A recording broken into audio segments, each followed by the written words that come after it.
Good morning, everyone. Long time no see. I don't remember last time when last time I came. I think October or September, October. I think. Anyway, thank you for inviting me to the today's Hamilton's higan, and the shotsuki service. Last month, we observed Nehange Nirvana Day, remembering the passing of Shakyamuni Buddha. Nirvana is often understood as the final peace, the complete freedom from suffering. So now we are entering another important Buddhist season, Ohigan, the time of the spring equinox. Today, Marin explained the word Higan literally means the other shore. In Buddhist teaching, our world of confusion and suffering is sometimes called this shore, while awakening and peace are described as the other shore. So during Ohigan, we naturally reflect on an important question. What does it mean for us to reach the other shore? And even more importantly, is there really a path for someone like me? Sometimes we are asked the question, what is your religious identity? Is it defined by what we do in society, by our actions, our opinions, or our social positions? If so, then our identity is defined by external factors. But in Jodo Shinshu, religious identity comes from something deeper. It comes from an inner existential struggles, the inability to find a way out of this world of suffering and delusion. It is a struggle with birth and death and the realization of the limitations of the ego self.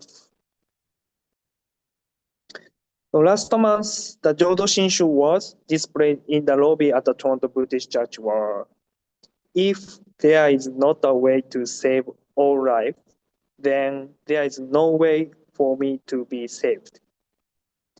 At first, this might sound like a very big statement, but actually, this is at the very heart of Jodo Shinshu Buddhism.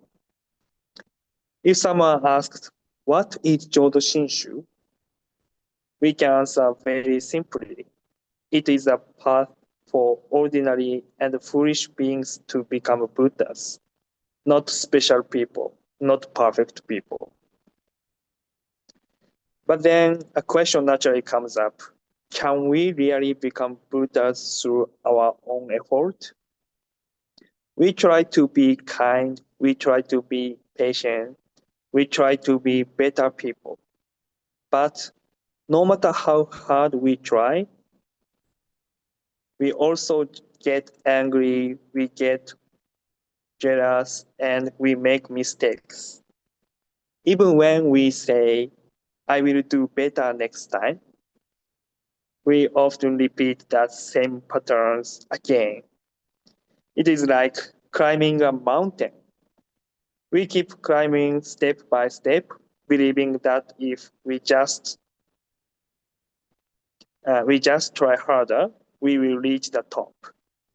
But at some point, we hit a limit. No matter how hard we try, we cannot go any further. That is the limit of our ego, our self-power. And at that moment, we begin to realize something very important.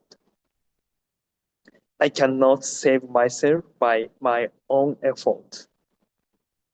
This realization can feel uncomfortable. Sometimes it comes when we lose someone close to us. Sometimes it comes when life does not go the way we planned. So now let's come back to the words. If there is not a way to save all life, then there is no way for me to be saved. What does this mean? It means this: if the path to awakening is only for smart people, strong people, or good people, then it is not really a path, because people like us from limitation would be left out. And if even one person is left out, then how can I be sure that I am not one of them?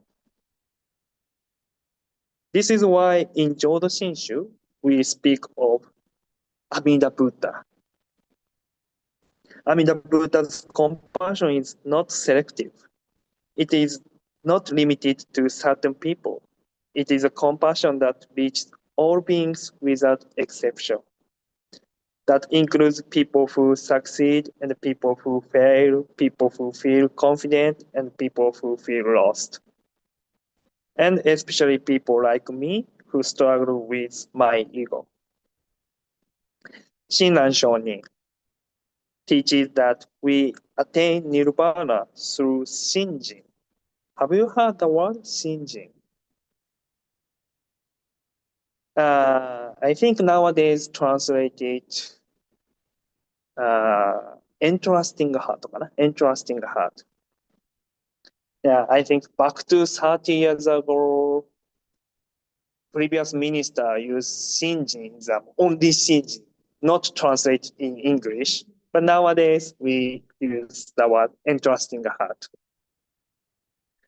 Or, but shinjin is not something we create. And it is not something we force ourselves to believe. Shinjin is awakening to the fact that we are already embraced. Sometimes even the minister hesitates to talk about the shinjin. One reason is that it is used to often translate as faith. And we may worry that people will misunderstand it as something like blind belief. But sin is not blind faith. It is a likely gravity. Whether we believe in gravity or not, it is already working. In the same way, the compassion of Amida Buddha is already working. Shinji is simply realizing that. So let me explain this in the simple way. So please imagine you are learning how to swim. At first, you try very hard. You move your arms, you kicked your legs, and you try not to sink. But the more you panic, the harder it becomes. Then someone tells you, be relaxed. The water is already holding you. And when you stop struggling, you realize that you are already supported. That realization is like shinji. When we reach the limit of our own effort and feel like we are failing, that is when we are embraced. Not because we did something right, but because that embrace has always been there. In Jodo Shinshu, Amida Buddha is often depicted with two hands. You know, the Amida Buddha's two hands. One hand is reaching out, calling to us. But today, I would like to focus on the other hand. The hand that scoops us up, the hand that received us. Because our life is not just about climbing higher and higher. We try to climb, we try to improve ourselves, we try to reach something, but at some point we fail. We fall. And when we fall, we feel afraid. We feel like everything is collapsing. But in that very moment, there is something we begin to realize. There is a safety net. Not something we created, not something we prepared. It has always been there. That safety net is the compassion of Amida Buddha. So even when we fall, we are not falling into nothingness. We are being scooped up. We are being held. So again, if there is not a way to save all life, then there is no way for me to be saved. This means the path must include everyone, not just the strong, not just the wise, but also the weak, the confused, and the ordinary. That's why the compassion of Amida Buddha is universal. So during Ohigan, when we reflect on this shore and the other shore, we are reminded that crossing to other shore is not something we accomplish by our own strength. Rather, we awaken to the fact that we are already embraced and supported by the compassion of Amida Buddha. So what does it mean to be a Jodo Shinshu Buddhist? It is not about being perfect. It is not about proving that we are good people. It's about awakening to this truth.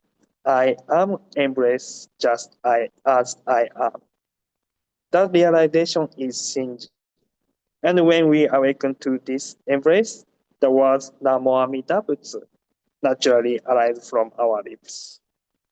Please join me in Gansho by putting our hands together. Namo Amida Butsu. Namo Amida Butsu. Namo Amida Butsu. Namo